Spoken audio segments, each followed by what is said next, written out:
the government's controlling what I could charge for rent. Forgetting about the Public Utilities Commission and how they'd hate to see their electricity or their water prices go up 1,000% in a couple of years. But they say, oh, that's okay that you've got checks and balances and accountability there, and they've got some splaining to do, some oversight from the public. Get them, go to those public meetings. They could give feedback and say they don't want their rates raised. It happened just here in Paradise, about 15, 20 minutes from where I am. Town of Paradise. They were going to raise their rates, and the people, look, a lot of poor people live in this area. Northern California is chock full of poor people. They can't afford a $10 or $15 raise rate. I mean, this is the way it is. Whatever it is. Recently they were trying to get these people that have solar panels, and my stepmother's one of these people. She has on her house here that they're trying to take away their ability to sell back the electricity. Any extra electricity, in other words, is just a loss. They don't get any credit for that. They're just supposed to, well, you give it to us. That's charity to the electricity company. Thank God it failed. But this is the kind of thing that's going on. So they say they're want to help the economy or the ecology, but look what they're doing. They're penalizing people. The people in Paradise were saving water. They put harsh water restrictions on people, making them cut back.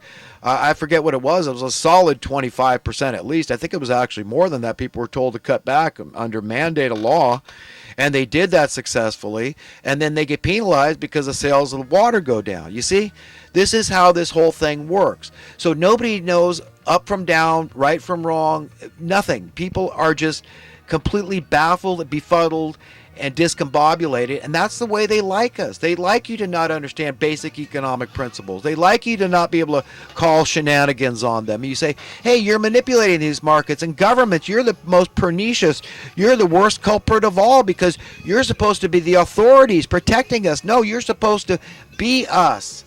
That's who the government in America is supposed to be. It's we the people.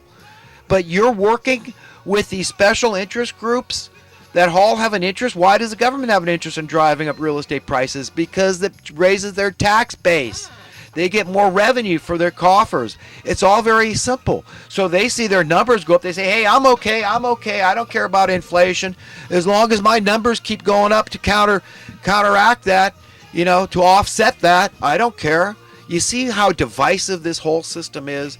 I like to point that out. And I like to to encourage people to think. Just step back from this and think how different this could be if good was in charge of this place.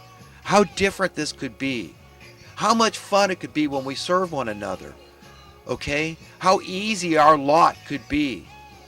Even with all the problems. Even with the disease. Even with the death. Even with gravity being deadly. Even with this inferior atomic structure that our bodies have. Even with the natural disasters, even with the heat and the cold, okay, each one of us could be entirely free. And this is what I like people to think of, entirely secure. You shouldn't have to be afraid of any man for any reason. You have a right to your security, a God-given right, not one that I gave you or any politician or lawmaker can give you, but a God-given right, which is making me think of, Justice Scalia, one of the three branches of government. Okay, saying that being murdered recently, and the day after I did my video last week it was. But, with no autopsy. Here we've got, now this is the guy, if I'm not mistaken, back in 2000 when we had the big kerfuffle with the debacle with the hanging Chads. And there was the big controversy, who won the election? Was it Al Gore or was it George Bush? Baby Bush, 43. And it was Scalia. At the end of the day, if everybody remembers correctly, Antonin Scalia was the one that decided that election. So here we've got, an undeniably, irrefutably very powerful figure.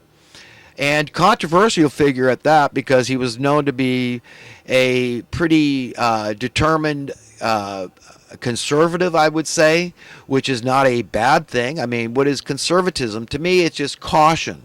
It's just saying let's look at this thing and let's not be radical in haste here.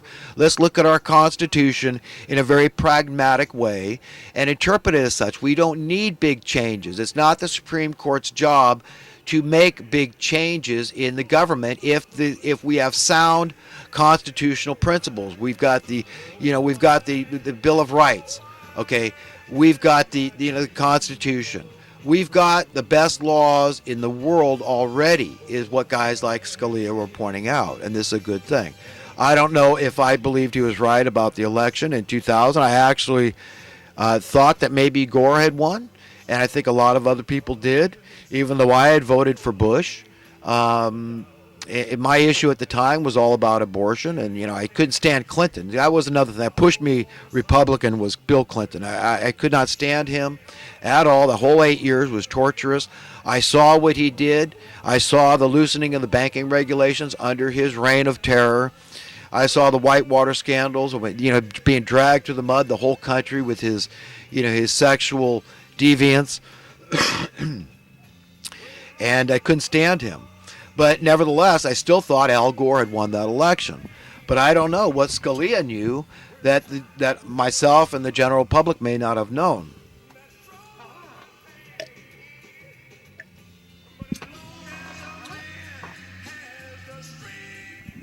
But anyhow, there's so much going on in the world that's alarming, but at the same time, I feel a sense of comfort is coming. I feel like there's so much information, knowledge, wisdom, education, truth, enlightenment that is pushing back on the evil, and people are not wanting anything really bad to happen. We don't want a nuclear war, for example. Is this enough to stop it? No, but I think if God is in the mix, which I believe God is in the mix through the holy angels, these are beings that are advanced, they're higher than us.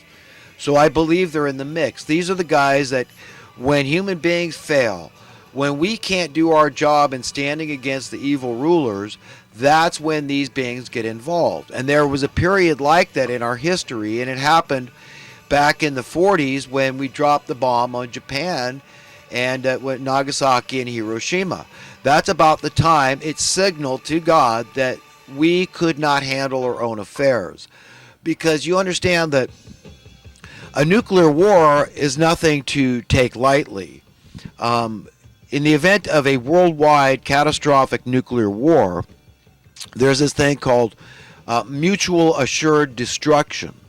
And the way that happens is, look, even if you live out in the boondocks, and a bomb's not going to drop 1,000 miles from where you are, the fact of the matter is that there'd be so much destruction created. All this debris would end up in the atmosphere, and the debris would create what's known as a nuclear winter, whereby the sun couldn't shine, and all life on Earth would freeze to death. That's really what would happen. That's the science behind mutually assured destruction. Is that just because you live in the boondocks, you're not going to survive that. And God knows that, and He's not going to let that happen. I say He, okay, look, God is the Holy Father of everything, our owner, the Creator, the Almighty. But God, as described in the Bible, this is not a sexist thing in calling God a He in the Father. Because God enjoys being male and female, as established in the first chapter of the Bible. God is a we, a female, male and female. So, it's just a figure of speech, sort of like calling, the earth Mother Earth. Okay, men shouldn't be offended by this or feel marginalized. And we call nature Mother Nature. But don't like the status quo, you have a right to let everyone know, okay? Because the only way we're going to fix problems is by confronting them, addressing the problems. So in whatever way you have, whatever venue, format you have, whether it's just talking to friends, family, neighbors, co-workers, whoever it is, let them know your beef and understand your beef is legitimate. If it has to do with a corrupt system that everybody is just mindlessly acquiescing to, then we all have not only a right to speak our mind, but we have an obligation. Just like Thomas Jefferson said, that dissent is the highest form of patriotism, because when you see that everybody's thinking is wrong and you see the right way, you have an obligation to point that out and not go along with it. The same goes for friendship. Okay, the best friend you can have is someone that will disagree with you at times, and you won't take it in an offensive manner. You will say, wait a minute, maybe this person could be right.